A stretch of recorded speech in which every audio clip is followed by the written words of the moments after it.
In your first 3 years of life, you pulled off the hardest things you will ever do.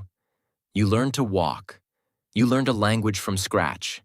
You figured out that the giant faces looming over you were people, and that one of them was yours. And you remember none of it. Not one birthday, not one bedtime. The most important years of your life are a blank tape. But here's the twist that broke my brain. Scientists now think the tape isn't blank at all. Let's break it down. It has a name. Infantile amnesia, a term we owe to Sigmund Freud, who noticed the gap more than a century ago and, being Freud, blamed repression. He was wrong, but the mystery was real. Here's the shape of it. Most adults' earliest memory lands somewhere around age 3 to 3.5. Before that, static. Now, the obvious explanation is that babies just can't make memories yet.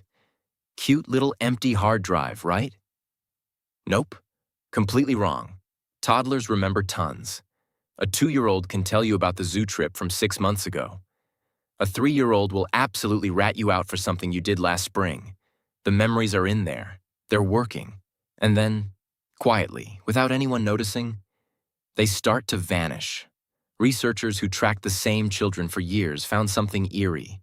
At 5 and 6, kids could still describe events from before age 3. By around 8 or 9, most of those same memories were simply gone. The forgetting doesn't happen to the baby. It happens later, to the kid the baby became. So what's doing the deleting? Researchers have a few leading suspects, and none of them are settled. Suspect 1. The hippocampus.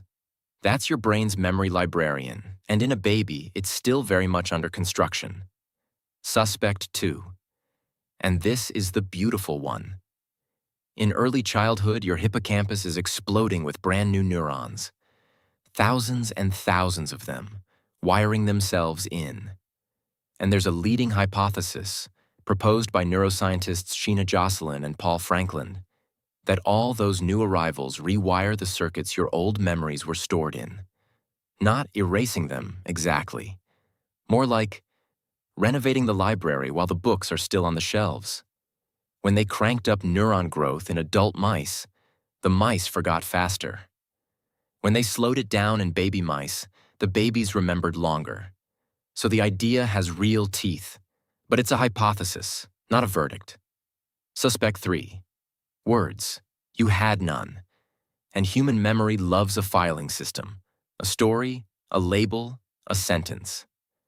Without language, your brain was recording gorgeous, vivid footage, with absolutely no way to name the file. Which brings us to the awkward part. That precious earliest memory you're so sure about? In one survey of more than 6,000 people, close to 40% reported a first memory from age 2 or younger, an age most researchers think is basically impossible to genuinely recall. Which means a big chunk of those memories were probably built later, out of family stories and old photographs. Reconstructions, not recordings. Sorry, I don't make the rules. Okay, now the part that changes everything. In March of 2025, researchers at Yale did something genuinely difficult. They got awake babies to lie still inside an MRI scanner, using pillows, pacifiers, and I assume enormous patience. They showed the babies photographs, then later showed them again mixed in with new ones. Because babies stare longer at things they recognize, the team could tell which images had stuck. And the hippocampus, the memory librarian we said was under construction, lit up. From around 1 year old, it was encoding memories. Properly.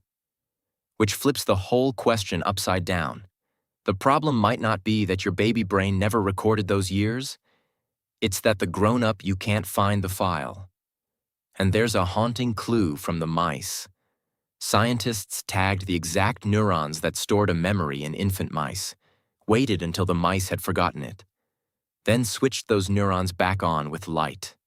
The memory came back. It was never gone. It was just unreachable. Here's the part I can't stop thinking about. Somewhere in your head, there may still be a room you'll never see again. A face leaning over a crib. A hand you trusted completely, for reasons you couldn't have explained because you didn't have words yet. You can't get back there. But those years aren't wasted. They're load-bearing. The people who held you when you couldn't remember being held are the reason you turned out able to trust anyone at all. Your first years didn't survive as memories. They survived as you.